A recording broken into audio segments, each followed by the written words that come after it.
I have a friend that referred to them as sky pirates, which I really like.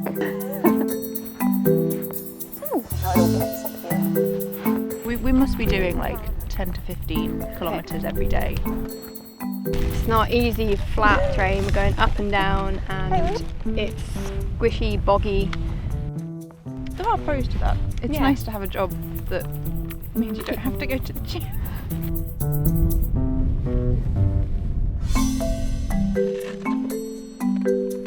That could have been one of these pairs in a surrounding us partner, and now they're got to find a new partner and establish a new territory, etc. And yeah, it's a mixed bag of feelings really.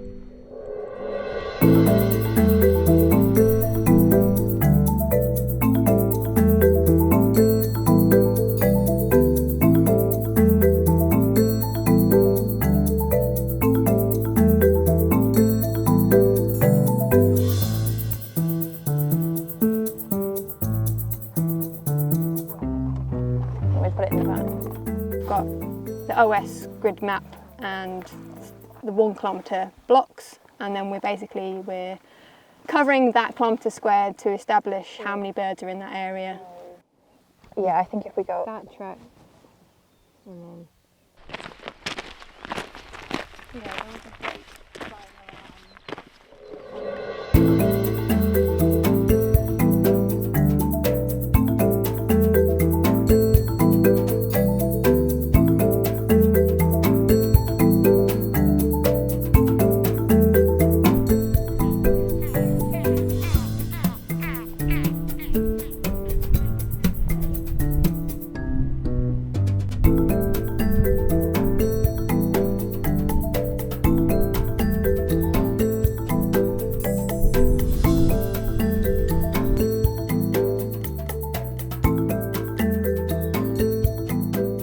I have a friend that referred to them as sky pirates, which I really like.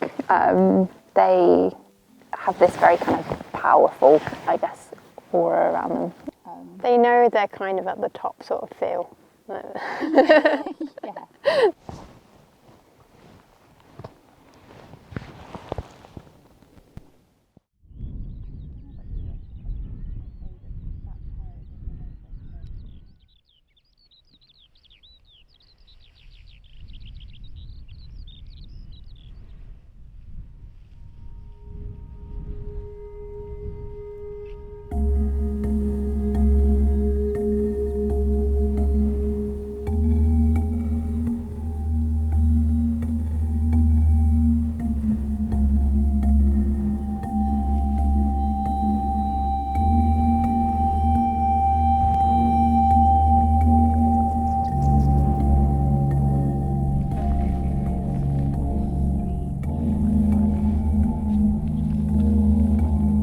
So we found a very old Great Skuas carcass, but it's not this season's, so we're recording it.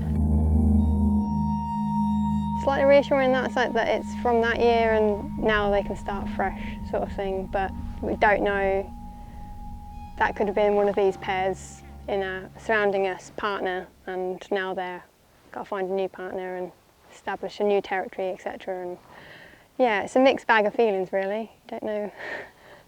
It's hard to describe how. It's a bit of everything.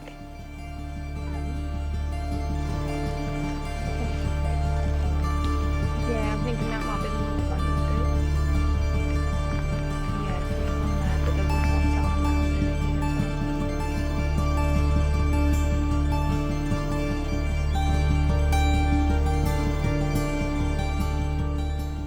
He or she is obviously just having a nice flyby in the thermals,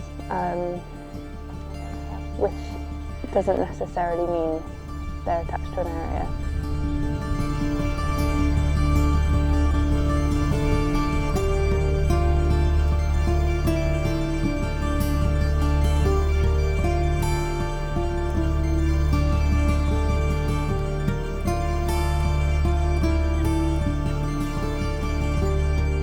In general, we would census Bonxies and Arctic skuas as a territory, so that's what we'd record and that's what's been recorded previously.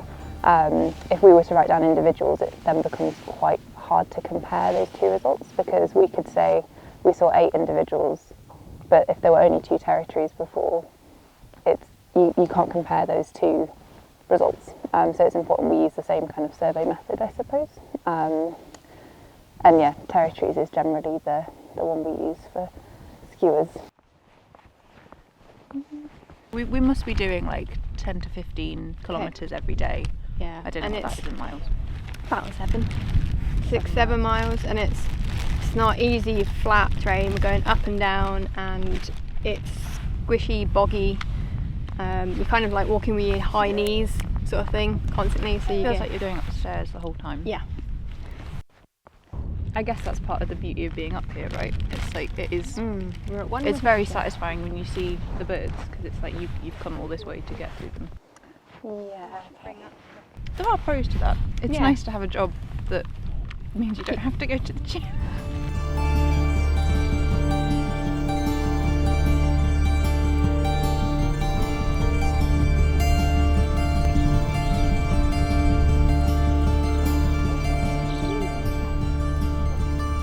Before coming out here, there was that bit of anticipation and the unknown. Like, we were excited to come out to start the season, but we don't know what we're going to find.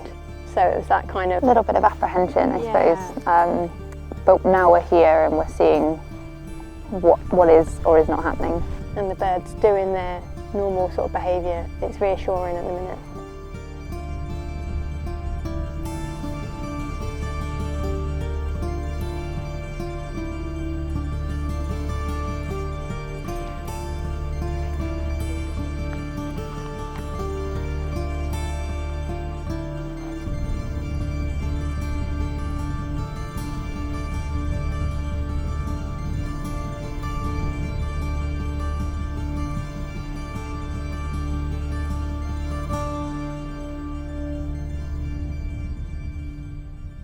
It's really good, the work. I suspect if it does get to a point where we're dealing with dead birds everywhere, it's going to be really sad and it's going to be really hard, because you work with seabirds because you think they're great, right? And you want to help protect them, and realistically there's not much we can actually do, but having the data is so important so we can figure out what's happening. So it does feel quite rewarding.